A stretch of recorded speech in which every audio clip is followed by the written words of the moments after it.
I'm Judy Singer. I'm the Senior Vice Provost for Faculty Development and Diversity, and I want to welcome you all to this event on how to write an op-ed, getting your voice into the news media. I want to just make a few framing remarks before turning it over to the moderator of this panel, Anne-Marie Lipinski. And in thinking about how to help the faculty get their voice out into the world, we've done a number of events, and this one happens to be the second time we've done this, is particularly popular. And when we planned this event, we were thinking that there are people on the faculty who are interested in figuring out how to reach a broader audience. But I think the events of the last month have really called to task the need for people in academia, now more than ever, to get their voices out, regardless of where they fall in the debate. I think there's just a need for us to take the time that we have spent in dedicating our lives to the study of particular subjects to think about speaking not just to our colleagues, which is what we do as our bread and butter, but to a broader audience. And people in the room have a lot to offer. I'm particularly pleased with the breadth of people who are here. We have people from various different schools at Harvard, various different disciplines. We run the gamut from, oftentimes we get arts and humanities and social science people here. We have science people, law, business, public health, range of fields. And I think that's actually terrific because it represents the riches that Harvard has to offer, but also the kinds of voices that the folks who are up here are interested in hearing from, because you might not meet some of these people in the course of your everyday business. The op-ed form is particularly interesting because it's a short form. We're used to writing in longer form, and I think one of the things that you'll hear from the panelists is how to help think about moving from the long form that we're comfortable being with, whether it's an article, which you don't think of as a long form, but to these people, that's a long form, or even teaching a class or a seminar where you've got an hour, 2 hours, 3 hours to give your views versus 90 seconds on the radio. So the short form, I think, is particularly attractive. And in thinking about how to take the work that we produce and make it more accessible to people, but also for people who are writing a book, one of my first pieces of advice is, why don't you start with an op-ed? Because a book is a very long commitment, and an op-ed is something that's much more achievable, and I think that's some of what you'll hear today. The third part of thinking about this event is that it's actually quite instrumental in nature. Our panelists are very interested in establishing relationships with members of our faculty who do have something to say about issues of the day or other kinds of topics that would have a broader audience. And I'm going to end with an anecdote that at the end of the event that we did 2 years ago, one of the people in the room, who was a first-year assistant professor, went up to Trish Hall, who was Jim Dow's predecessor, at the New York Times and pitched an idea. And 3 weeks later, she had the lead op-ed in the New York Times.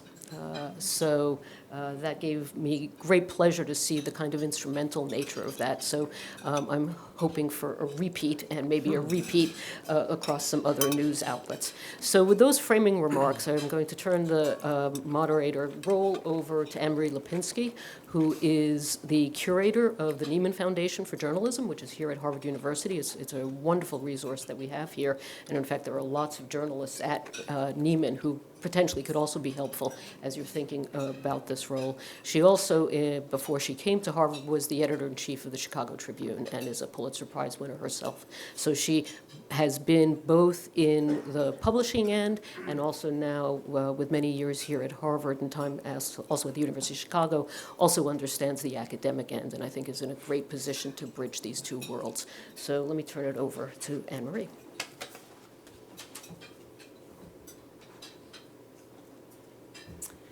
Thank you so much, Judy. Judy has very happily made me her co-conspirator on a couple of initiatives here at Harvard, bringing faculty and journalists together. And I am always delighted to play that role for her and with her. So thank you for giving me the chance to do that again today. When when she first reached out to me to see if this was possible today, it was many months before the election, and I think certainly my views and maybe your views of the value or lack thereof of opinion journalism or opinion writing have maybe changed some. But I want to make sure, so op-ed is, the term comes from opposite editorials, right? That's what it means, but I think the op is often misused to just focus on opinion. It's also the first two letters of that word. And I think what you'll find with the group of people we are talking with today, the world is awash in opinion, right? And you can publish it anywhere you want. You can publish your columns on Medium, you can tweet, you can post them on Facebook. You probably are members of small Facebook groups or Google Hangouts or any number of select cohorts you make yourself a part of. And you can talk with them and share your opinions with them at ease. The difference between that and what our colleagues today are going to talk about is really reaching an audience outside of that bubble. And the accent not necessarily on opinion, but on information, on expertise. And on sharing that expertise in a sophisticated way with a broader audience than perhaps many of you are used to speaking to or with. And the value to us as journalists is tremendous. The ability of somebody with an expertise about a subject to be able to express that to people beyond their ken is incredibly valuable in a democracy, and just to us individually as people who are very interested in your work, but maybe can't always understand it. And so I think there's sometimes this divide between what journalism does and what the Academy does, and hopefully at the end of our time here together, that will be demystified for you, and also some for our panelists, whose backgrounds, with one exception, are on the journalism side. As Judy said, we saw this become very successful the first time she hosted such a conversation, and hopefully it'll be the same for today. So I was just yesterday and today just looking at kind of recent examples of the kinds of things that our three journalists here today think about as, or have chosen as opinion pieces or op-ed pieces to use. And so James, in the last day or so, has overseen the publication of a piece in the New York Times written by a Cuban-born American who's writing about her reactions to Castro's death and the kind of haunting presence he had in her life, really from the time she was cognizant. And a freshman from New York University writing about the animosity that, I'm not sure if it's a he or she, there were initials only in the piece, that she has experienced as somebody who is a Trump supporter. A piece about how the FCC is going to auction off a chunk of the public airwaves, and an argument that the writer makes for using the proceeds from that to build a 21st century infrastructure for public interest media, written by a president of a foundation. In the Globe Ideas section, there was a piece about our complicated views about nature and how we think about alien species invading our habitats. An examination of the labor movement in the age of Trump. And we've all certainly heard the term alt-right. I'd not heard the term alt-labor. So I learned about alt-labor through that piece, and it's a new approach to pro-worker activism. And over at Cognoscenti at WBUR, there was a piece about speaking up for undocumented workers who you may work with yourself. And also one that was very relevant to many of us last week, how to go home and deal with your family after the election at Thanksgiving. So that's a huge range of ideas and thoughts and expertise represented just really over the course of 24 or 48 hours on these three, and 2 publications and 1 radio station. But I wanted to start with Naomi, and with that as a backdrop, because Naomi is somebody who has navigated both waters, if we want to think of them as separate ponds. So she is somebody who has written for the Washington Post and the LA Times and Nature and Science and the New Statesman and on and on. She's worked in print, she's worked in video, she's written books, she's written op-eds for newspapers, for magazines. She's done a TED Talk, she's worked on a documentary. So on the one hand, she's very skilled at the popular. Here are just 2 headlines from one from a piece and one from a book. The Pope and the Planet, we'd all read that, right? Merchants of Doubt, we all read that, right? And then maybe the not so popular culture. Here's the title of one: The Rejection of Continental Drift, Theory and Method in American Earth Science. Probably not something any of these 3 would publish. So Maybe with a different headline. Maybe with a different headline. And that's a key, actually, what Jim just said. And so I want to see if we can learn from Naomi how she thinks about those as very separate disciplines, but rising from the same well of knowledge and expertise that you bring to both. So talk about coming at popular pieces, popular culture pieces or publications in the popular culture from with your academic background. Sure. Okay, thanks. Well, thanks very much for having me here, and thanks, Judy, for organizing this, and Liz. I have to say, I do feel kind of a weight of responsibility being the token academic on this panel. So I guess the best place to start is just by saying I don't think of them as being separate ponds. I've never thought of the diverse work I do. I work in science, I work in history of science, I work in what you call the popular realm. I never think of them, and I never have thought of them as different projects. And that's something that deans and chairs have not always understood, although I think they do now. And I'm in a very nice place now where now I get to be trotted out as an exemplar of, how this can be done, but it wasn't always that way. So, the first thing you have to realize is that I think you have to have a conception of what it is you think your project is. And I guess the best, being an earth scientist, for me, the metaphor I've always had is kind of the iceberg metaphor, that what I do in public is a kind of the tip of the iceberg. It's the small piece that stands out that people see, people like yourself or these folks, but it's supported by this giant mass of material beneath the surface that most of you don't see. But that's the part that supports it. That's the part that the upper part floats on. And so all of you as academics have that mass of work that you've done, that you've worked incredibly hard on, that you've spent long hours in the archives or in the laboratory or in the field or wherever you work.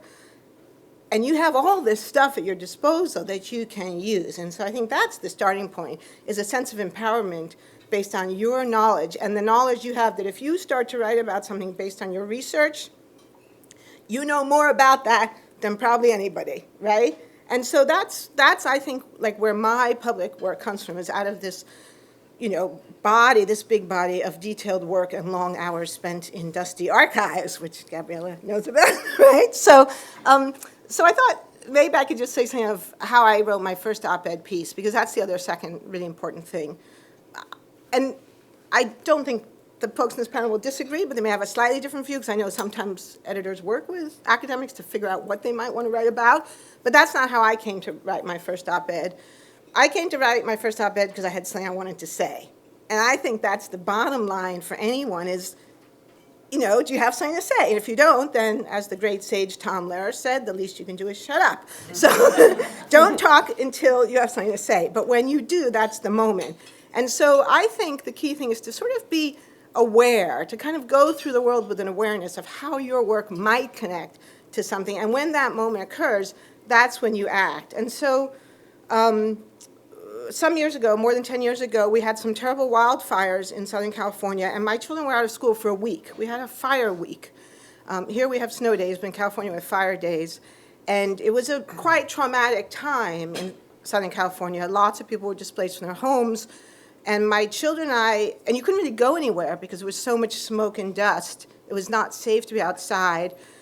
After 3 days of baking cookies and things like that, and I'm reading the papers, and this is the other thing too, is noticing what's not being said. So there were all these things being written about the fires, and no one was making the connection to climate change. No one.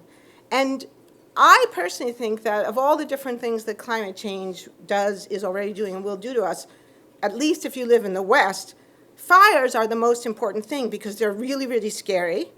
People are afraid of fire. People get it, that fires destroy their homes and their communities and their lives and cost billions of dollars in damage. So fires connect climate change to people's lives in a very real, tangible, and emotionally present way. And so I just wrote something about it. I wrote basically something that said, guys, climate change. And I sent it over the transom to the Los Angeles Times, didn't know anybody, and an editor there saw it and liked it and called me up and said, we'd like to run with this.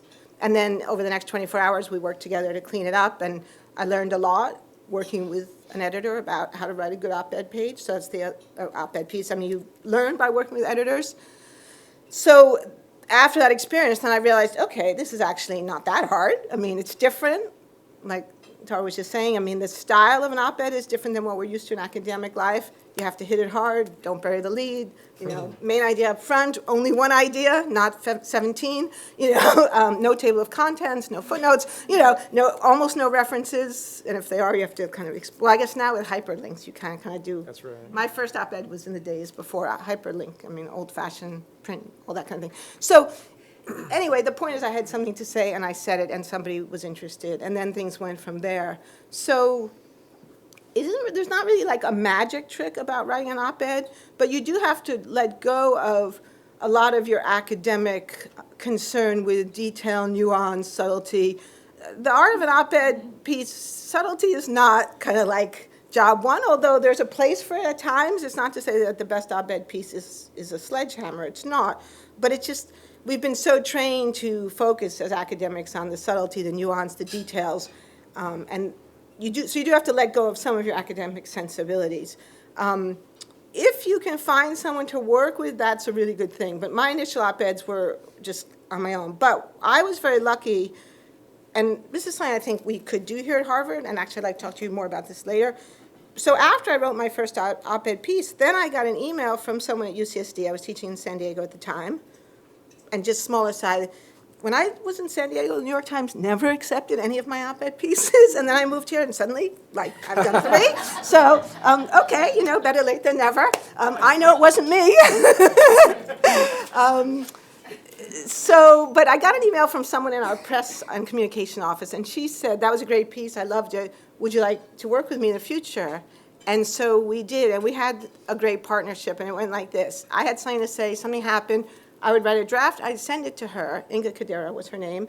Inga would look at it, she'd give me some suggestions. She had been in journalism. I would make them, and then she would shop them around for me. And that was a giant blessing because, frankly, it's hard to shop your own op-ed pieces, and nobody likes rejection, but it's particularly, if you're an academic and you're used to getting reviews, you get feedback, you revise, you resubmit, to have an op-ed editor just say, sorry, we're not interested, and no explanation, nothing, because that's how it goes, because they're not obligation to give, they're not reviewers, right? That was kind of hard, but she would shop them for me. And so working with Inga, we placed pieces, as Tara said, Washington Post, Chicago Tribune, Los Angeles Times, San Francisco Chronicle, practically every major newspaper in this country, with the notable exception of one in New York, but that's okay. And here's the other really important thing I just want to say before I pass on to the others. So one thing I've really noticed moving here from California, it's not a criticism of Harvard, which is an incredibly great university. I'm totally proud and thrilled to be here, but we tend to sort of think, when we think about newspapers and the media, we think about the New York Times and the Boston Globe. And that's fine. They're absolutely fantastic, amazing newspapers, and they reach lots and lots of people. But there are millions and millions of people in this country who do not read the New York Times. And that could be hard to believe, being at Harvard, or the Boston Globe, or even the Los Angeles Times, right? There's this world of people out there that we don't reach, and this election has made that incredibly clear if we didn't know it beforehand. So, thank you for that, Naomi, and I wanted to turn to Katie to ask. So Naomi said something very, very important. She said, so she's home, she's baking cookies, there are fires all around her, and she said, and she had this idea that fires connect people to climate change in a very real way. And so embedded in that observation is that this was incredibly timely. The wolf was at the door, she had knowledge, and she jumped on it very quickly. There was a reason for an editor to look at that piece in that moment. And I'm wondering if you can talk about the importance of that, Katie, and conversely, getting an idea, a pitch that could be, that's kind of it could happen any day of the year, and there's not that sense of urgency or timeliness, and how you think about those two in different ways. Sure. I can't overemphasize the importance of timeliness. If something is happening, that's when you should be contacting an editor, not 3 days later. I often, when I was the ideas editor, would get a pitch about a topic that was, very, very important, but not in the news anymore, and there was not a lot of reason to start talking about it again. So, within minutes of something happening is when you should be reaching out to an editor, when you should be thinking about it. So that talks a lot to what Naomi said, which is always be thinking about these things, always be thinking about what you have to say on different topics and areas of expertise that you have so that you can jump on it. And I would actually say the other good thing to do is just talk to editors in advance and get to know editors, have coffee with them. I know I often would make appointments with academics or other local voices that we wanted to someday have as contributors, thinking about often ideas would come through just a conversation, and someone would say, I'm working on this topic and I have a lot of research on X, and we would figure out an angle together. And that was one of the things that I actually really enjoyed about working with op-eds, is the idea that I could help the person think through what they were trying to say on a topic. It doesn't need to be a 700-word op-ed fully formed when you turn it in. It can be a nugget of an idea that we can work together to form into a piece. The counter side to that, the idea that you have something that could work any day, it's often what works is something that's counterintuitive. So something that breaks the stereotypes around a topic, or that is interesting, unique research that only you are working on in that moment, or that only you are talking about, that will, change a reader's mind, for instance, or that. I always say, why are we doing this piece now, is one of the questions that I frequently ask our op-ed people who are pitching op-eds to me, and kind of making sure that when you're first approaching the editor that you can say, this is why we're doing this piece now. It's because this is a brand new piece of research, or this is something that's on the news, or this is something that only I can bring this expertise, and the topic is extremely relevant to your readers because. Can you, Katie, so because you're the Boston Globe and you Sure. sit in this, you're awash in academic institutions and real and potential contributors, do you have any observations about, or maybe an example of a really successful and also maybe a less than successful pitch that you've had about something related to academic research and feels right or does not in the moment? Sure. I mean, I think that all you have to do is read the Sunday Ideas section and you'd find successful pitches from academics. We often have pieces, but it's things that are, I'm trying to think of course I'm struggling now that you've asked me and put me on the spot.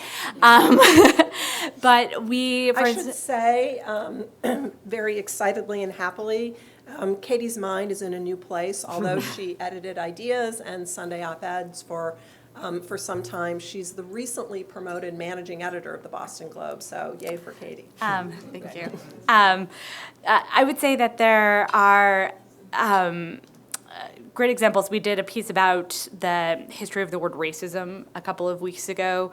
I didn't actually edit that, but I was part of the initial process of soliciting it and bringing it to the Globe. And it was one of those pieces where, it could have been very academic and jargony, and I know that there was a lot of work put into making it something that a lay reader could read and get through. Early drafts were sort of dense, but the writer worked very closely with the editor and made it something that felt very accessible to the average reader.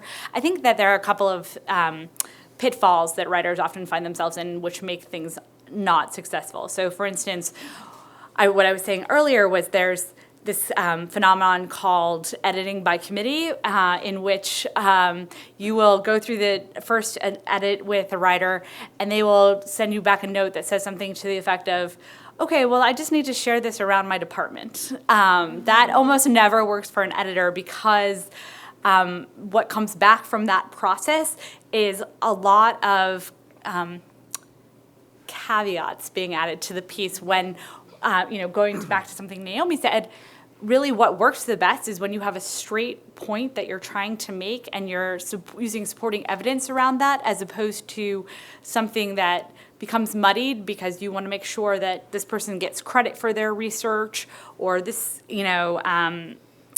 aside is added because you want to make sure it feels nuanced.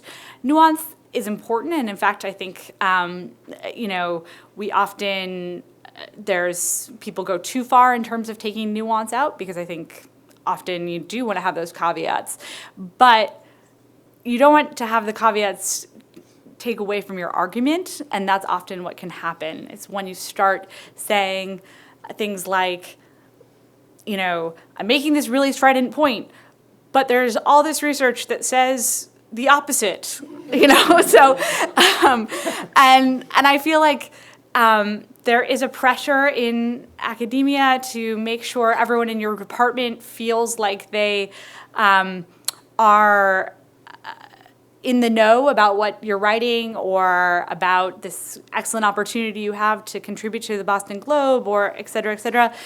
But when that process starts to take away from the punch or the impact that the piece can have, that's when it gets in the way. And so the other thing that I always appreciate is, as I mentioned, is when someone wants to credit their boss's work. That happens all the time. It's constantly like, and I want to, in the drafts, obviously, this doesn't often ever really make it into the paper, because that's one of the first things that you, as an editor, that you take out, frankly. So you'll get a piece that's like, I really, this op-ed wouldn't have been possible without the, previous research by my department chair. So just know going in that if you want to do that, you're going to be really, it's going to be hard to find an editor who's going to let that end up in the paper. I'm smiling because it's also completely antithetical to what would happen in a newsroom, where reporters will never give their bosses credit for anything. So it's the precise opposite culturally. Right. The editors only ruin things. Your bosses ruin your best work.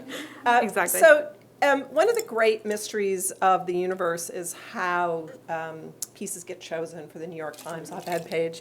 You are in the really fortunate position to be overwhelmed with submissions.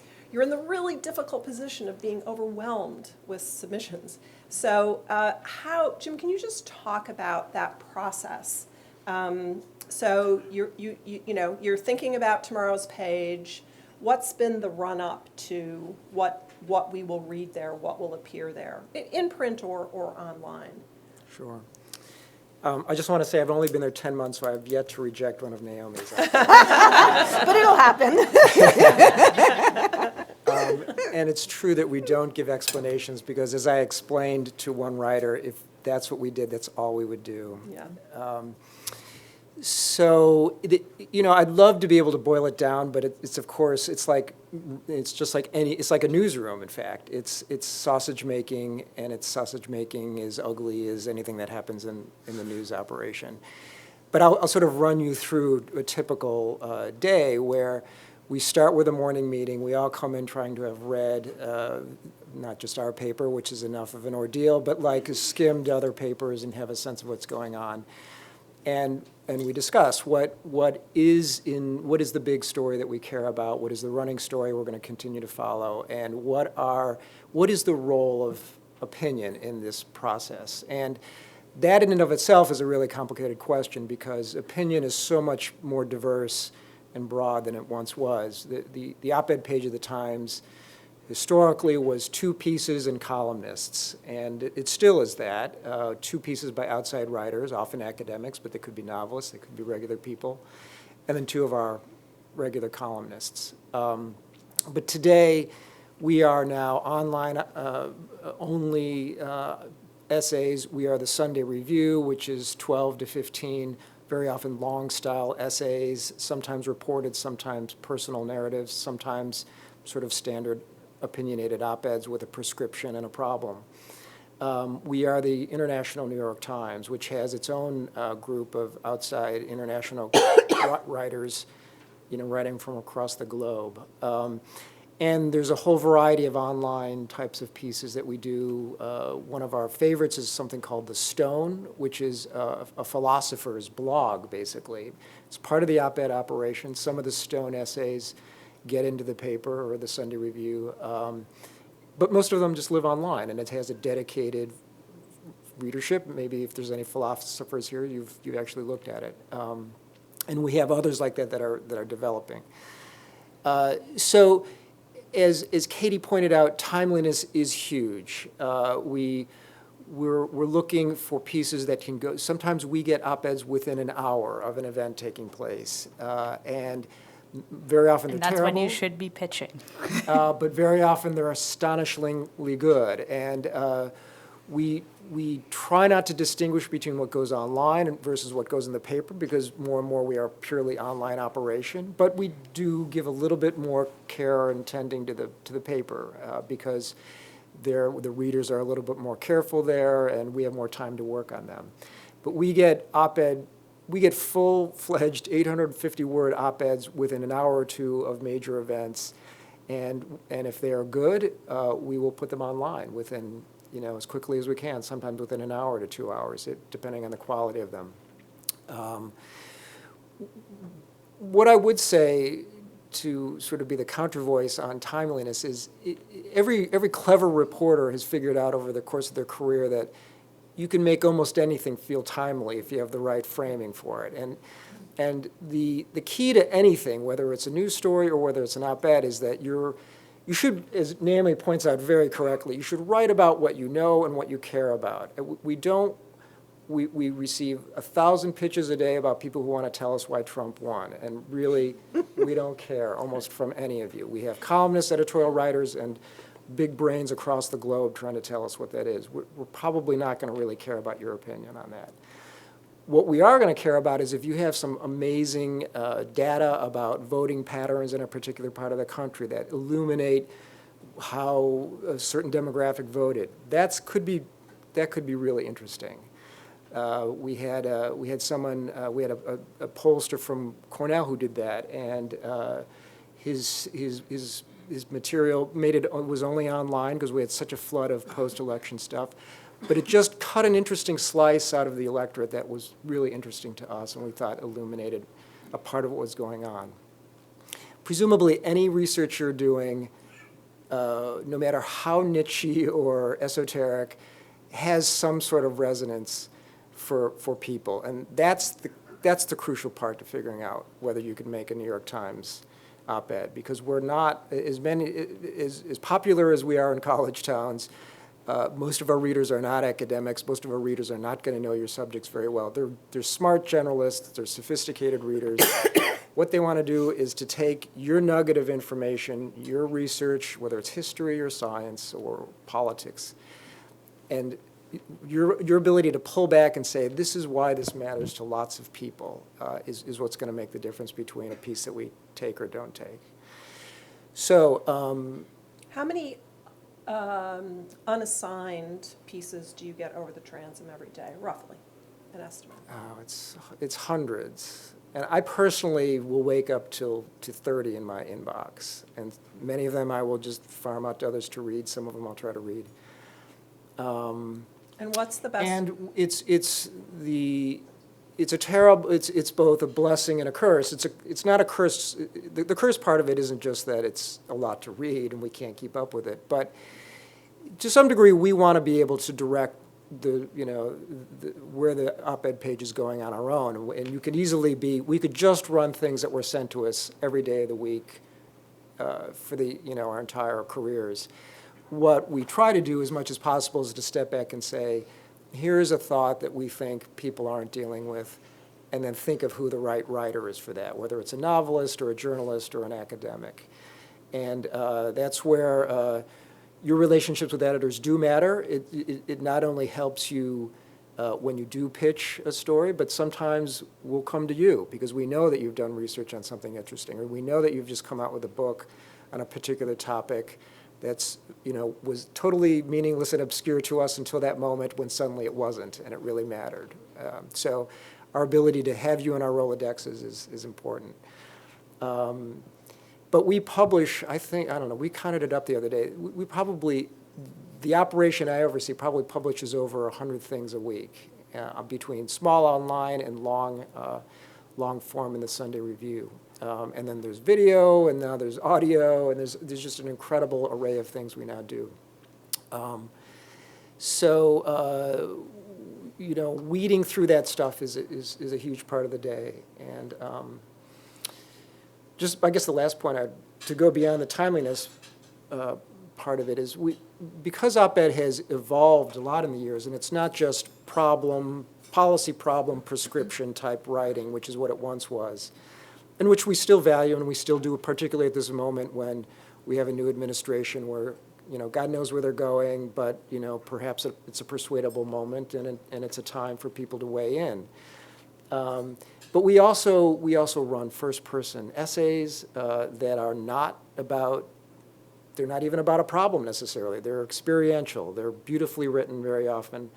But they tell us something about a place in the world or about a state of mind, or could be about a problem as well. That type of essay often is written by an academic as well. It's going to sound idiotic for me to say this, but study us, study not just the daily op-ed page, but study the Sunday Review and think about what you like and what works for you. And that's a very important part of the learning process in terms of figuring out what we do and how your work might fit into what we do. Iris, so you work in a different medium. On the one hand, you do publish things that would look like, they could work in print, or they could work on Cognoscenti, on BUR's online, in its portfolio. But I wanted you to talk about the difference between what you're looking for and who you're looking for when you're looking for op-ed pieces we're going to hear. There's been an explosion in the last couple of years in listening to opinion and this very energetic podcast environment that we're enjoying right now. Talk a little bit about how you're choosing or assigning that's different from what your newspaper colleagues might be doing. Well, first of all, I would say that the criteria we use to choose a good cognoscenti piece, they're very similar to the criteria we use for an on-air piece. And, some of those attributes have been talked about, the ability to be concise. I mean, while our cognoscenti pieces might be up to 800 words, often we'll take those exact pieces and turn them into radio commentaries, and then we face said academic or writer, and we say, okay, now it's going to be cut to 200 words or 300 words. It's really a shocking process, and we get a lot of resistance, but as you all know, it is very difficult to be listening to the radio or whatever platform you listen on, to have someone just talk at you without the inclusion of sound bites or other kinds of sounds. So the length literally is 2 minutes, and that's what you get. And it's very difficult taking that writer from 800 words to 2 minutes, but it's absolutely critical, and some people don't want to do it, and that's fine. But, you know, in either case, we really need to be very focused, whether it's a cognoscenti piece or a radio piece. I think someone has talked about, we're not dealing with big topics here. I mean, there was a very prominent Harvard academic who used to write for us, and his topics would be like, you know, how do we fix education, et cetera. I mean, we really, really do need a very small but compelling bite. We also have emphasized more, particularly for the radio or podcast, as you say, the sort of narrative style. You know, ever since the huge success of This American Life and Serial, that storytelling narrative has sort of infiltrated every part of the audio world, whatever platform we're talking about. And so often in our cognoscenti pieces or our radio pieces, if the point could be wrapped in some kind of narrative, it makes it more compelling for the listener, and people are just used to this now. So we often help people try and sort of find something of a story to help sort of illustrate their point. One of the big differentiators, and this sounds so obvious, but it's something we have to explain to people all the time, that just because you're a brilliant writer does not mean that you're like a great voice on the radio. So, and sometimes you're a brilliant talker, and then you get someone in a studio, you put a mic in front of them, and it's really, it's kind of daunting. You know, you've all done this. You're sitting there alone in a studio, the mic and engineer and producer sort of talking at you, saying, now sound natural. You know, it is not everybody could do it. We have some people who do it, you know, brilliantly all the time. Nancy Gertner comes to mind, who we use a lot from law school. But so it's the actual voice, but then there's what I call the sort of voiciness, that you could see why Naomi's a great writer, because she has, like, right away, we would call it like pops through the air, you know, she just has that kind of energy. And again, you could be brilliant and articulate and just not be able to bring that kind of energy, that Can sort of. someone learn that? Can you help them I achieve that? Here's what I think you could do. You could have someone, like, literally, I tell people, like, stand in front of the mirror and practice every night and record yourself, and then listen back, because when you listen back, you really get a sense of how flat you could sound, how dull you could sound. And I will often coach people as they're in the studio and say, it's going to sound very exaggerated to you, but you need to bring energy and emphasis. Which goes back to the more important point, that if someone is really passionate about a topic, if they could bring that passion both to their writing and to the air, it is really useful, because, you know, radio is a very intimate forum, and it's very hard, I think, to be inauthentic on the radio, or at least to be good. You know, people always point to Ira Glass, who's as you all know, huge radio, This American Life star, and they, you know, he sounds, when you hear him on the air, so authentic and so just like he's sitting down and just talking, but every word that Ira writes is written out, and his ums are written. This is the sort of famous thing about, you know, those like ums he does, and those like, wait, let me correct myself here thing. This is all written out. So people who are really talented at it, and they're few and far between, know how to write to sound authentic. But for the rest of us, we just need to be able to do it. And I think often, some people, it's just practice and just getting comfortable so they can sort of be self-revealing. For other people, they're just not going to get there. You totally ruined This American Life for many people today.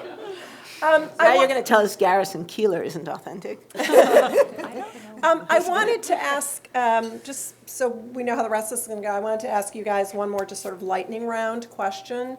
And we're going to open it up to your questions, and I want to assure you all that I'm going to end no later than 1:45. I know some of you have classes to teach, A, but B, some of you probably want to have some quick introductory conversations with our guests here today too. So there'll be time for that. But the one sort of lightning round question I wanted to ask is, and Jim, you hinted at it, but there's this. So we've been talking about kind of traditional op-ed writing, both for newspapers and for radio. But I wanted to talk about innovations in this space. So the Times was doing, op docs, and we think now about aspects of journalism being performative in a sense, and not to take away from, fairness or verisimilitude or any of those important traditions, but that just ink on paper or pixels or airwaves, that it's not always sufficient. We're thinking about the visual nature of these pieces. We are thinking about sound. So I just, if we could just sort of quickly, and Jim, I know you, the Times has experimented in this space a lot, started some things, stopped some things. But just if you could each just really quickly talk about something that you're excited about that's on the horizon, and how maybe we should be thinking differently or more innovatively about telling these stories. I'll start with you. You want me to start? Yeah. Well, can I name three things? Well, you mentioned, you mentioned, or I talked a little bit about the stone. So one of the things we're doing this coming year are mostly online. They're not blogs, but they're formats, platforms for essentially essays. And I guess I can talk about this. It's a little bit proprietary, but we're hoping to start one on religion, and just talking about religion in daily life from all religious points of view anywhere on the globe. And we're expecting some of the writers will be theologists. Some of them will be practicing ministers or rabbis. But we're hoping much of it will be just people talking about religion and how it guides their daily life, the religious experiences, from that sort of ground up.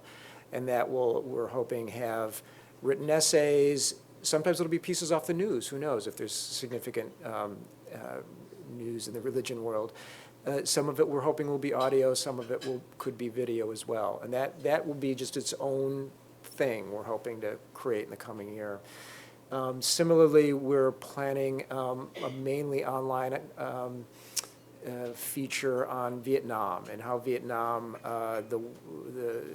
the war that is, has shaped American life today in all its many ways, whether it's having to do with foreign policy or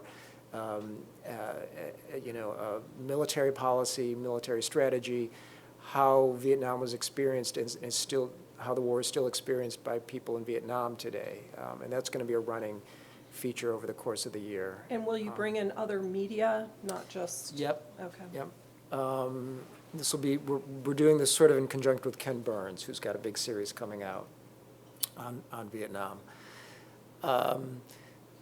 We are playing with, as I was talking to Iris and Kitty about, with audio, and trying to go the route of doing podcasts, and those are still being worked on. We haven't quite figured out how to do them, but certainly some of it will probably involve some of our columnists, people like maybe Gail Collins or Nick Kristoff's kind of a natural for any experiment that you want to try, whether it's social media or video, and now we're gonna launch him on audio maybe and see how that works. 360 video is the other thing he's gonna try.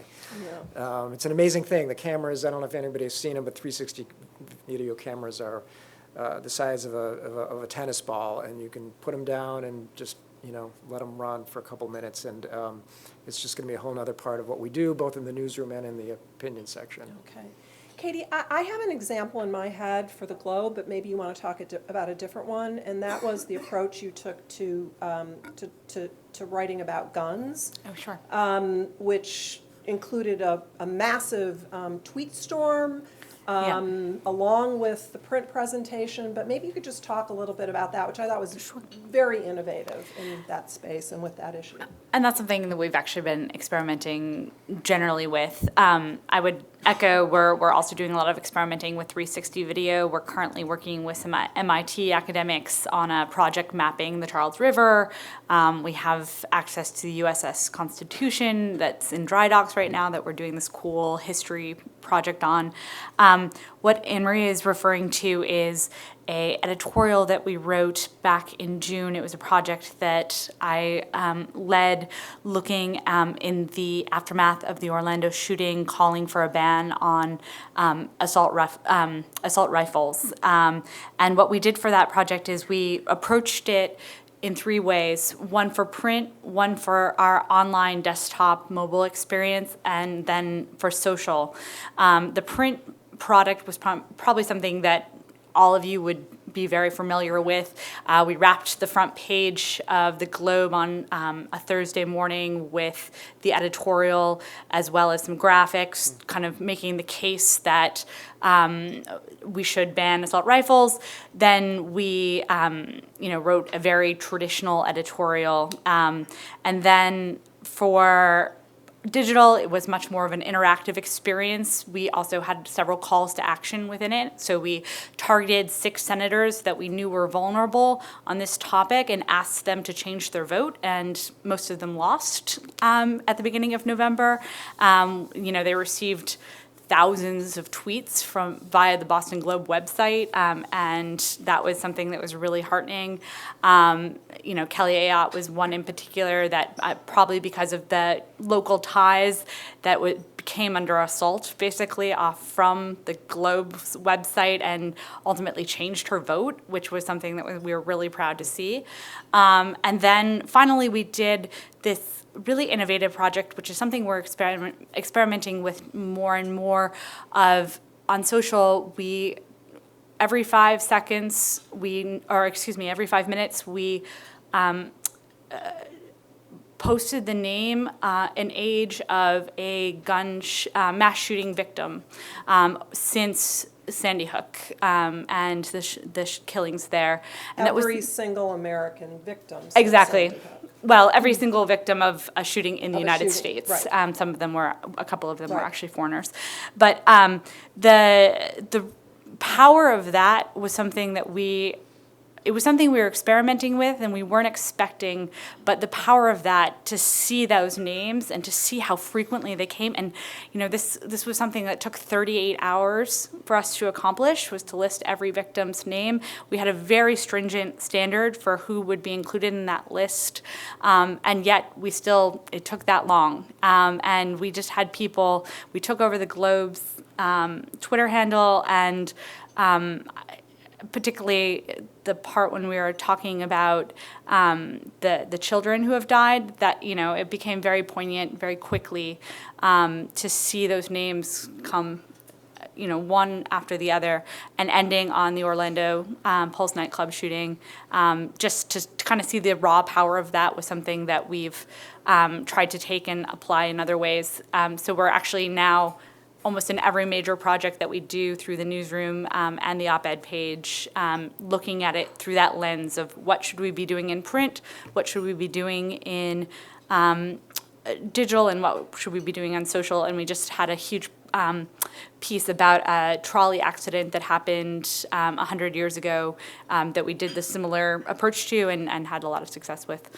So, Naomi, I'm wondering if you think about your pieces now. You talked about how when you wrote that first piece for the LA Times, these options didn't really exist. Do you think about that more acutely now? It's not just I write this thing, I give it to them, it goes into the newspaper. Are you thinking about building audience or trying new forms of storytelling? Okay, well, those are 2 different questions. In terms of the format, not so much. I mean, different things come your way.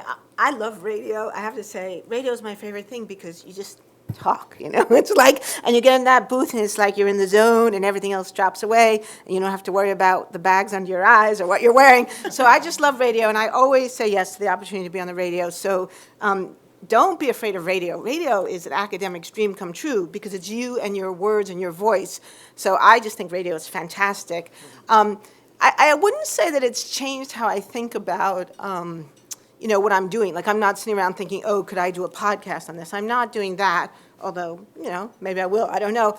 But in terms of the storytelling part, absolutely, definitely. And actually, my great postdoc, Jeff Supran, is here, who's working with me right now on a kind of novel approach to climate change solutions. So, yes, I've certainly been thinking about that for a while. And I would say my work with journalists and the work I've done trying to reach broader audience has certainly made me think much more about how we tell our stories and why, as academics, what some of the obstacles are for us. That, as academics, we have certain conventions of academic life that we subscribe to that absolutely do get in the way. There's no question about that. And so I think where I'm at right now, and I hope Judy's listening very closely, I'm not so much interested in changing what I do, like for journalists. I'm pretty happy with what I've done in the journalistic popular domain. It's more like, I think, I'd like to become involved now in a movement to change how academics write for each other. Because my view, I've come to think, I don't actually understand why we as academics insist on writing books that are excruciatingly boring and that no one will read. I mean, it makes no sense to me, and I'm fully tenured, so I can say this now, and I'm not looking for another job, and I don't want to be a dean. But really, I mean, it's really this kind of extremely interesting mystery about how and why we write these incredibly boring books that only 17 other people in our field would read. And it wasn't always that way. And as a historian of science, I can tell you that we had Harvard professors of geology right here in this institution who in the 1920s were writing bestsellers about continental drift, right? What would have been considered a very academic topic. So some of the issue is about why we as academics do the things we do. So I'd like to see the academic side of this world begin to move and shift and think more about who our audience is and why have we defined our audience in such an excruciatingly narrow way. That's great. And Iris, the last word to you. If somebody comes to you, are you putting a premium on how innovative the approach might be? Are you looking for new ways of storytelling? We're pretty committed to podcast development. I mean, I would say that's, as a senior manager, 90% of my job right now. We kind of understand that nobody under the age of 40, let's say, owns a radio, and that even, no, they don't. They listen on iPhones or their iPads, and even cars, which are now internet connected. We're going to lose that listening platform as well, listening to radios in cars. So we're very committed to developing innovative content in the digital space. And for us right now, that means audio because it's on demand and it's portable, and that's what these generations coming up expect and want, just like we do with television, et cetera. So we're very committed to podcasting, and I'm happy to say we produced a very successful one with the Times this year. We took their Modern Love column, and we produced it as a podcast. You should all go to iTunes and subscribe if you haven't yet. We're on the verge, just hiring people right now, working with the Boston Globe to produce a podcast on the Isabella Stewart Gardner theft as a kind of 8-part serial-like series. And so we're always looking for great content and voices for podcasts. Right. Great, thank you. So I wanted to turn to you all for your questions for our guests today, and my guess is you have many. And just, if I could just ask if people would introduce themselves before they ask their question. Yeah. Thanks. My name is Peter Gerges. I'm in the Department of Organismic and Evolutionary Biology. Thank you all very much. This was fantastic. I have two questions. I'll start with one that's more straightforward and one that might be more challenging. The first is I think Iris addressed this. To what extent are you open to academics and others bringing you something that they have developed, if it moves beyond a podcast? Some sort of innovative way of communicating what we do to the public, and how might you expect your various institutions to engage these maybe sort of more innovative, if not unconventional ways of communicating? That's the first one. Do you have an example? Yeah, so let's say that there's, this is a kind of a shooting from the hip here example, but let's say that I'm a deep sea biologist, and I'm interested in engaging the broader public and helping me identify and characterize some of these deep sea organisms that people haven't seen before. Just, the sort of citizen science movement, right? And so let's say I have a web platform or an app or something that allows folks to do this, and let's say there's broad engagement. To what extent or how might I approach you all to say, hey, can you help me get this word out? Is that something that your office does or another office? So that's an example. The second question is the bigger, more difficult Can one. I just stop you there for a Yes. second? Yeah. Never use the words, "Will you help me get the word out?" Because that immediately signals to Yeah. us that this is a sort of PR Right, kind of understood, request. Yeah, understood. but- So perhaps then to rephrase it, to what extent are you interested in being a part of this? The second question is, how are you all viewing this change in the way information, or rather misinformation, is being presented as information? And to what extent, and how do we engage with you all on topics like that? So if there is a position or an idea we have that is, I don't know, touches upon that the sort of the fake news and the like, where are those boundaries drawn? Frankly, how do you all as journalists decide what is and isn't ethically appropriate to take a position on, or does that rest with us? If you see where I'm going with that. So maybe if we could get one or two of you to answer the first question, and then one or two of you to, we could spend the day on fake news, which many of us are obsessing about. And it's not just coming from those who would intentionally do harm, it's coming from our own industry, frankly. So who wants? I'm happy to tackle the first one. Okay, go, Katie. I think that we have actually, at the idea section, we've actually experimented a lot with trying to work with academics where they are. So one of the things that I was going to bring up before I started talking about the assault rifle campaign was that one of the things that we've been doing lately is taking artifacts or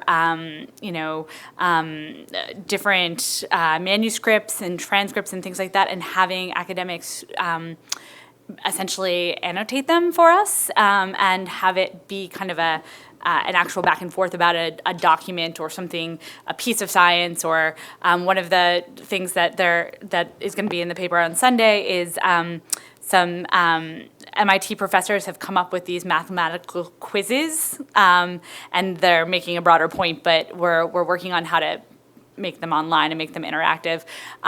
If you had something like an app that you wanted to work with us on, we would probably figure out a way to repurpose it and put it in our paper or put it online, and then include an introduction or something that directs traffic. I mean, I think that there are always ways to work these things out, and I personally have always been open to trying to find a solution on those, and so I would never hesitate to kind of approach an editor with a project like that, as long as you're going into it with an open mind that the solution might not be one that works for you too. Yeah, I think it depends a little bit to how mission central your project might be to us. If it's this fascinating new way of understanding this world that you describe, and there's a way that it can be incorporated into our platforms and be of joint benefit editorially to you as well as us, we're always open to those ideas. And on the fake news issue? You're looking at me. Well- So I'm not entirely sure I understand the question, but fake news is just a big news story right now, and how it exists and how it was disseminated the way it was, and why people believed it are all like fascinating elements of a news story that we're also weighing in as an op-ed page. There's questions about how social media, we've ran a couple pieces in the Sunday Review a couple weeks ago about how it's easy to game Facebook and Reddit, for instance, to disseminate this stuff, and there's a huge appetite for it, and it's profitable. And our news section came out with a similar story a few days later. In terms of whether we, as the op-ed page, are susceptible to fakery, is, of course, always been a problem and always been an issue. And the way we deal with it is we have fact checkers. The frontline editors, and there's about a dozen of them that work with me, part of the job is to fact check, but we also have a team of fact checkers that go through everything. And and every piece gets at least some basic fact-checking. But because we are opinion, we're allowing for a certain, it's not the stretching of fact, but we're allowing people to use what they can say is, demonstrably, reasonably provable fact to build an argument. And if, if the basic foundation of that is true and checkable, then that passes our first line test of whether we'll run it or not. Can I engage you, though, in a question related to this? Because, a lot of my work in the last 10 years has been about I wouldn't call it fake news, but disinformation promoted by people for various reasons, and the promotion of what I think people now call false equivalence. And there's no question that the mainstream media are part of this story because of the so many times that mainstream media have quoted, let's say, at least in the realm of science, non-scientific sources like the Cato Institute on a question of science about which any scientist would have agreed that what the Cato Institution was saying was not correct scientifically, not supported by scientific facts, and yet in an article in the New York Times, Washington Post, Boston Globe, wherever, you would see those quotations juxtaposed with a scientist, therefore creating the impression that there was a scientific debate, which, as I've shown in my work, is the whole point of that kind of thing.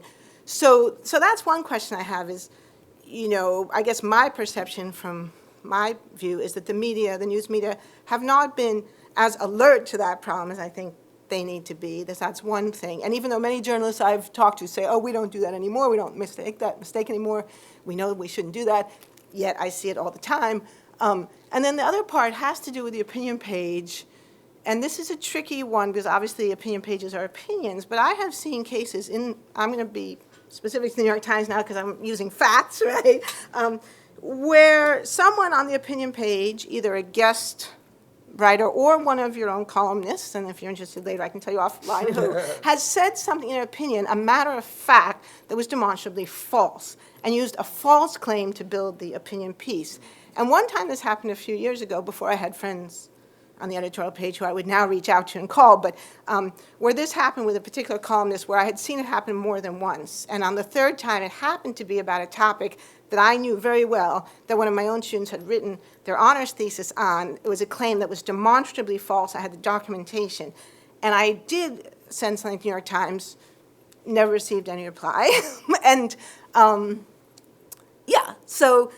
that, false claim is now still, if you go to New York Times microfiche, right, it's there. So I guess I have two questions. One is about sort of how you think about it, but the more important question I think for this audience is, what should we do? So we're reading the New York Times, we see something that we know is false, as scholars and academics who have worked on it, yet it's now there in the New York Times. What is the right way for us to try to engage with you to try to correct something like that and prevent that from happening again? Sure. So we pride ourselves in how many corrections we run, and we run a lot, and they can be unbelievably arcane, but it's a crucial part of what we do. And as both a newsroom employee and a newsroom editor, and now the op-ed editor, I generally believe that we should err on the side of correcting when we can. Because sometimes it is a little bit hard to get to ground truth on some of the issues that come up. But the columnists, believe it or not, make mistakes. In fact, I woke up this morning to 2 complaints about columns over the weekend, and we will take that up with them. They have their own fact checkers. They try to run this stuff through their own process, but journalism is an incredibly imperfect process, and that goes for the op-ed page too. We are a self-correcting institution, and so we self-correct in 2 ways. Sometimes when there's a clear factual error that somebody can tell us is a clear factual error, we will push. Most editors' attitude is that we will do a correction on it, and that will go online and under the piece as well as in the paper. Sometimes the problems of coverage are more nuanced or complicated, and they're not simple facts, and we correct by trying to come up with different viewpoints or different types of stories to broaden the understanding of an issue beyond what might have been a less than accurate portrayal. But I guess, but if I could just press slightly, I'm sorry, but what should we do? Because when I did reach out, I never got a response. Like, how do we communicate with you about these There issues? is and I'll be honest, I don't know where you find it, but we have a corrections editor for the entire news Right, organization. I mean, the public editor or no? No, you can go to the public editor if you want, and the public editor may take it up, or they may send the note to me. But there is an editor who just handles So corrections for that's the the entire. right place to go, not the Yeah, op-ed and I'm page. trying, I don't know the email offhand, but it's probably where you find corrections in the newspaper.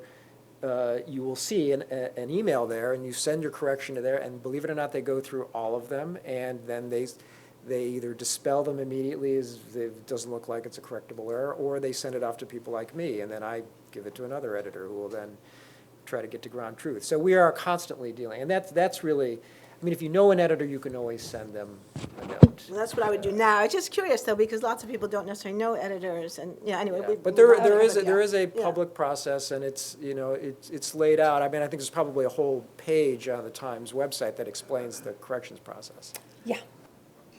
I am Bridget Mater, and I'm a professor at the Harvard Kennedy School. I work on the behavioral economics of household financial decision-making. I have I guess, a more logistical question. So in my discipline, economics, if you're trying to publish a paper, it would be considered an ethical violation to submit your paper to more than one journal at the same time. On the other hand, if you're trying to write a book, you could shop your book proposal around to multiple publishers and find the best deal. So I guess I'm asking for those of us who have never written an op-ed before, what are the ethical norms for getting an op-ed published? Can you only shop it around one place at a time, so you have to do it sequentially? Or could you send it to 200 different outlets, and if 150 of them say they love it, you could publish it in all 150 of them? I would say definitely one at a time. Never offer an op-ed to an editor that's not an exclusive to that editor. And right, you would. Yeah, I would second that.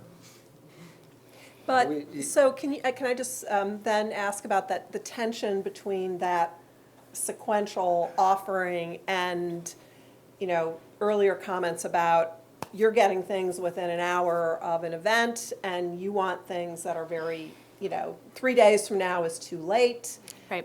So that system presumes that an editor is getting back to you instantly to say, I love or I don't love this piece. Right. So how do you navigate between those? I often suggest putting an expire time or date on your email, saying, if I don't hear back from you by this time, then I will assume that you are not interested and I will move on.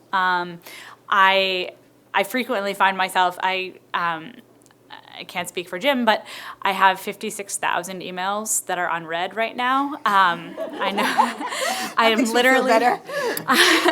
I literally get that's thousands a of lot. emails every day, and it's a combination of the fact that I have always been. Had a foot in the newsroom and a foot in opinion, and with ideas, we did reported pieces and opinion pieces. So I think I get more than most people.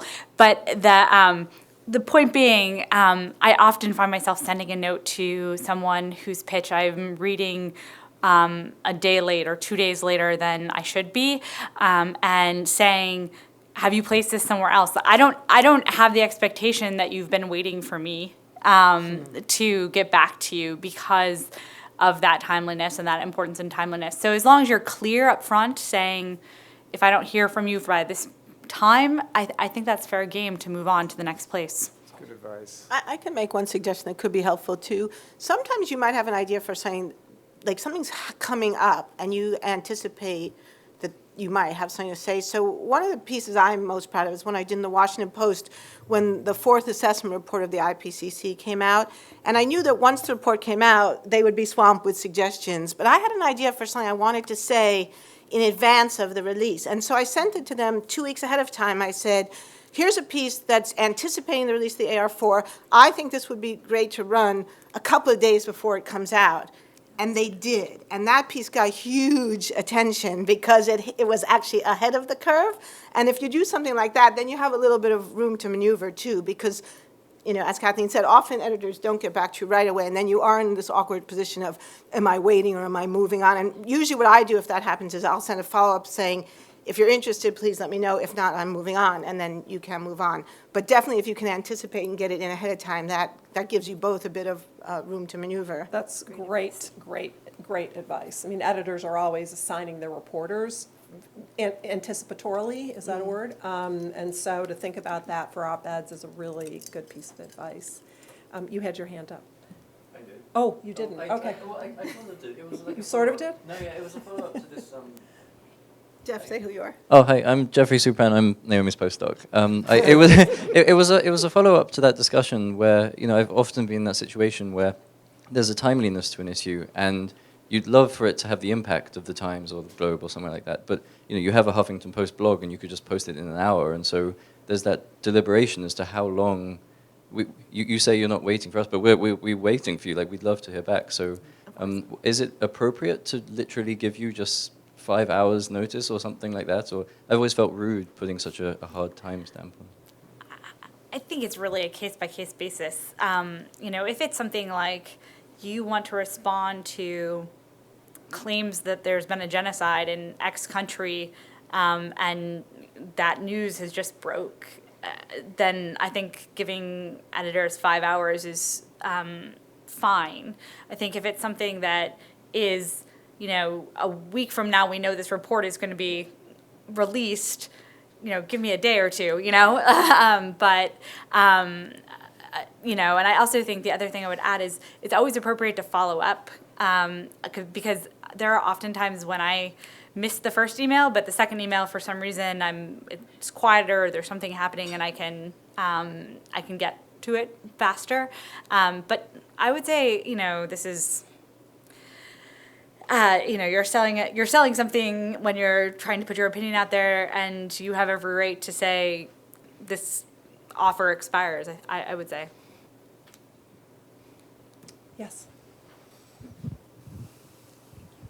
Hi, I'm Melanie Kemet from the Government Department, and I have a question that's sort of related to the fake news question, which is, are you perceiving that expertise is more discredited now or taken less seriously? I'm asking for a particular reason. I was in a social situation about 6 months ago, and I work on the Middle East. I specialize on the Middle East, and I was absolutely shocked at how many statements were made that were completely wrong about Islam in the Middle East. So I got it in my head to write this book aimed at the general public, correcting some of this misinformation.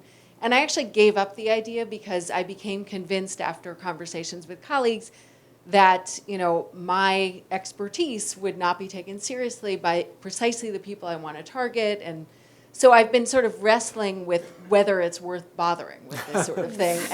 And also whether, and this relates to Naomi's point about where we place our pieces, is this, if I'm writing something about how, Muslims do not actually disproportionately blow themselves up or something like that, is this better pitched at, an outlet that's not the New York Times or the Boston Globe or something like that, so that I reach a more general audience, or is my likelihood of getting discredited higher elsewhere? So, thank you. It's a tough question. I know. I think you've kind of put your finger on a larger existential question that our industry is really doing some soul searching on right now. I think that if you're placing something with the Boston Globe, you sort of know the audience that is going to be reading the Boston Globe or the New York Times going into it. I would love to say that you should be broader in your thinking in terms of where you're placing things. I think that one of the issues we saw in the last election is the fact that we have seen the erosion of news outlets, particularly in the middle part of the country, given the financial circumstances that our industry finds itself. That said, you are opening yourself up. I actually do. I often feel like a therapist as much as anything when I'm dealing with particularly new writers. And I have to explain, you're putting yourself on the page. We had a piece that a writer, an academic at Berkeley, wrote for us about sexual assault and her own personal experiences with it. And I literally had to I went back and forth with her repeatedly about the fact that she was really putting her own personal experiences for the world to read, and then the comments were horrific. And I felt like we had done a lot of work to prepare her for that, and it just didn't, that she was very upset. And so I feel like that's the one thing I always say is make sure you know what you're getting into too when you're offering your opinion, particularly on a controversial subject that you know going into it there are going to be people who disagree with you. But I don't think you should give up, though. I think actually, the harder it is, the more important it is, right? So, and I think there are things you can do to protect yourself, and maybe we should have another session for us academics to talk about how to protect yourself. Because, I'm trying to figure out how come my name got taken off that list of the 40 horrible liberal professors. But anyway, that's another story. But there are a lot of people in this country, though, who want to hear what you have to say. And the trick is to figure out how to reach them. And that means working with your editor to think about strategies. And one thing I learned after my last book that I'm taking forward into my next projects, and this gets back to the whole, flyover country problem. I hate that expression. But most book editors, like most newspaper editors, are very focused on certain populations in New York, Boston, Los Angeles, San Francisco, people who buy books, people who buy newspapers, people who still subscribe to newspapers. And that's great, and those people are important, and we are those people. But there are a lot of other people in other places who will buy books and read books if you reach out to them. But your editor won't send you them because your editor's business model is not based on, Des Moines. I keep coming back to Iowa. Iowa's obviously on my mind right now. But you can negotiate with your editor, and I learned this in my last book project because my editor was just going to send me to, 5 big cities, urban markets.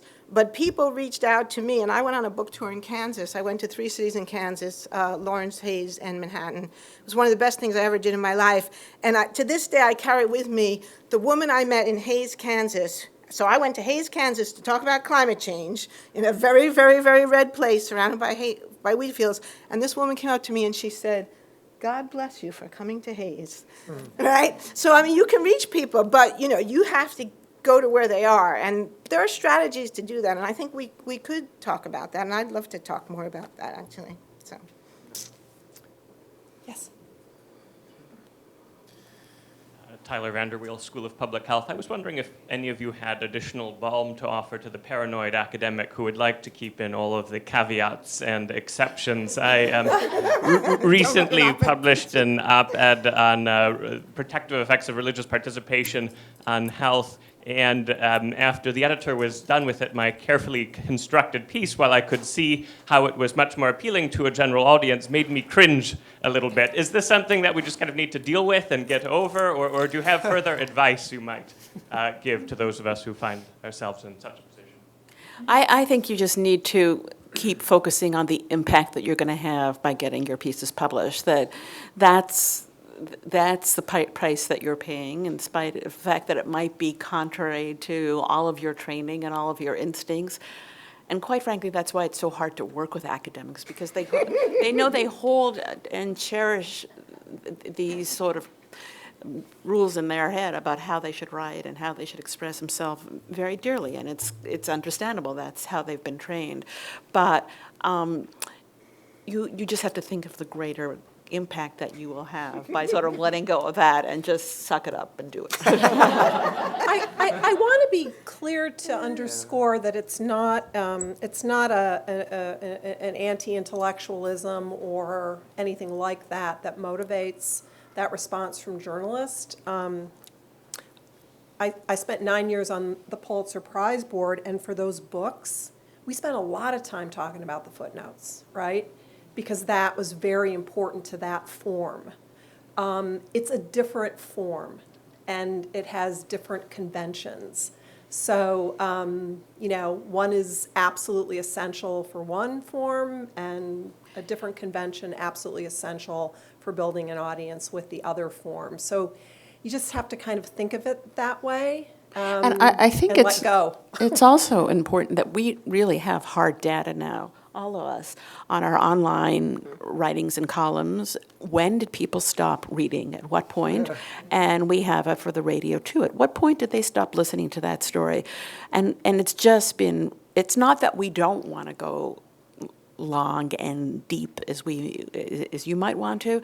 It's just that we really understand with very hard data that people are going to just stop paying attention. So, Anne Marie, can I just say, we are the opinion, we all represent opinion sections, so we want you to have a point of view. And so that point of view has to be clear, and if it's not, you publish it in some other place.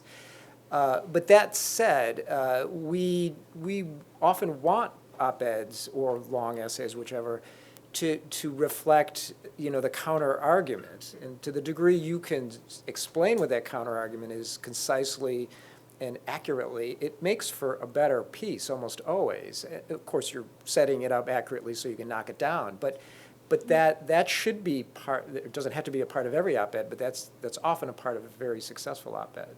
I would, just add, the one other thing I would say is trust your editor, especially if you're working with a reputable publication. You can push back if you think, for instance, a headline goes too far or something, but, we do this for a living, and we do have a sense of what people are going to read and what people are going to respond to. And so I often get pushback that, how could I possibly choose to take this paragraph out? It's essential. But there is actually thinking behind why we're doing that. Does anyone have a question who hasn't asked a question first? No? Okay, go ahead. This is just a quick follow-up to what the gentleman asked earlier. So, I've had great experiences with most editors. On rare occasion, I've come across an editor who has really taken what they have, what they've gotten from me and used it to convey a very different message. So, at what point does sort of my ownership over those ideas begin and so on? And is it appropriate for me to say, sorry, I don't want to be a part of this? Totally, absolutely. You should. It's, we view, and if this was a New York Times editor, you should let me know, we view our role as helping you to make your argument, not to make most of us, we're running pieces regularly that have arguments that we think are daft or terrible or wrongheaded, but that's what we do. That's what the op-ed is. That's the op-ed to some degree. So you should always pull, it is your piece. If you don't like where it's going, then you pull it. If it's right on deadline, we might not use you again, but I'm kidding. But we always send playbacks of the edited versions, and very often people pitch a fit at the last minute, and we try to work out a compromise. And if we can't, it's never happened under my watch, but I'm sure there's been cases where people pulled their pieces. I have to go to class, but I want just to add to that, because this is so important for you guys on the supply side.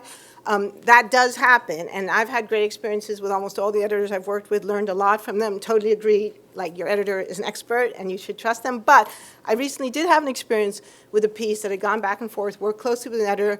I was happy, he was happy, all good. And at the 11th hour, literally like 11 o'clock at night, on the night before this was supposed to run, he came back with a change that had been suggested by his boss.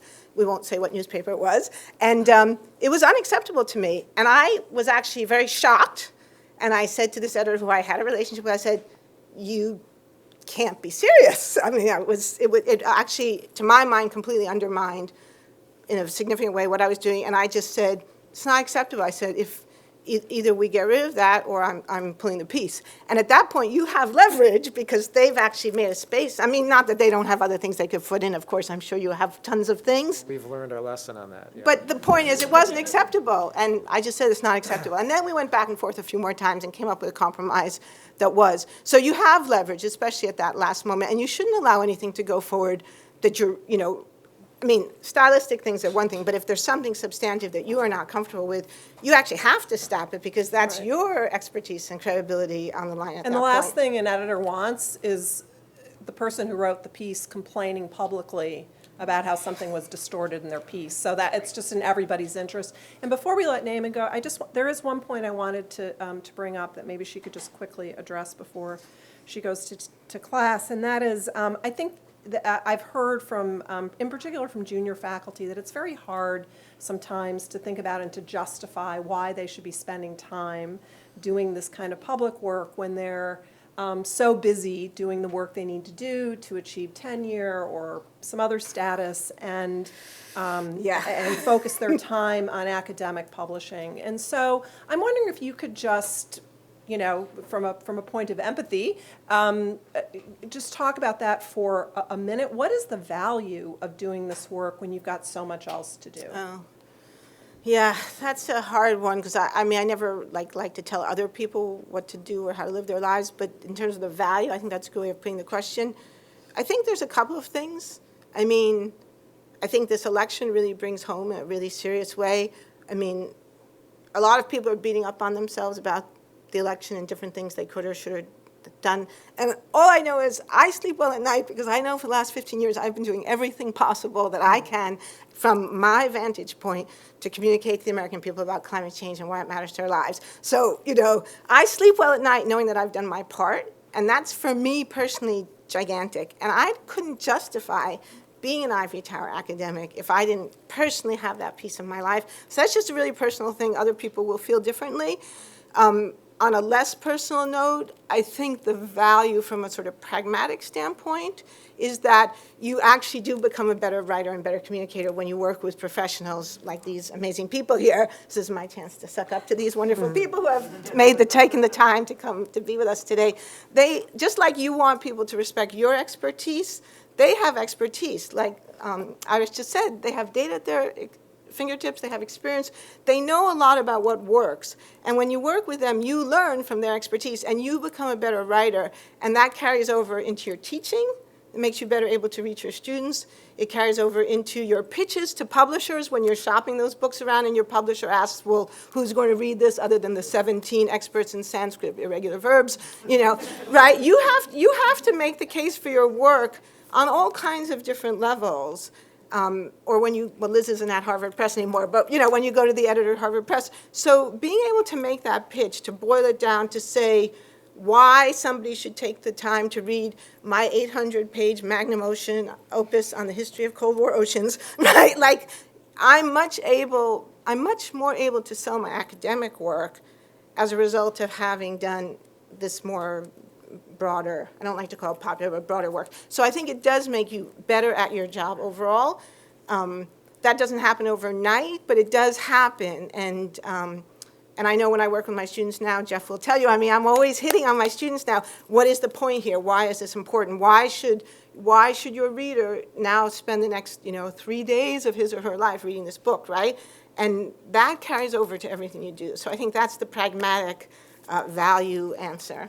That's a great answer. Thank you very much. I wanted to, I started by saying it was a kind of a different time when Judy first put this together, and a lot has changed in the months since then. And the discussion here that came up a couple of times about fake news is really a huge, not so much development, because it had been happening, but a moment, and a moment for all of us to acknowledge.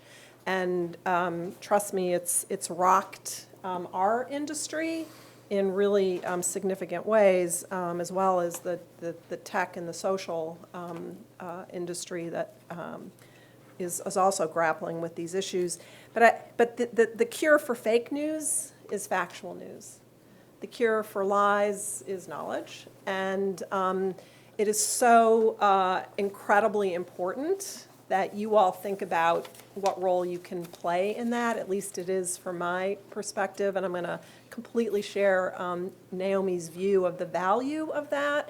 So really on behalf of the democracy, to thank you all who have so much knowledge and expertise, to thank you all for taking the time to even think about this issue and how you might bring your voice to the public in a stronger way. And then please join me before we break and let you talk to them individually if you'd like. Please join me in thanking our three amazing panelists for their time today. Thank you.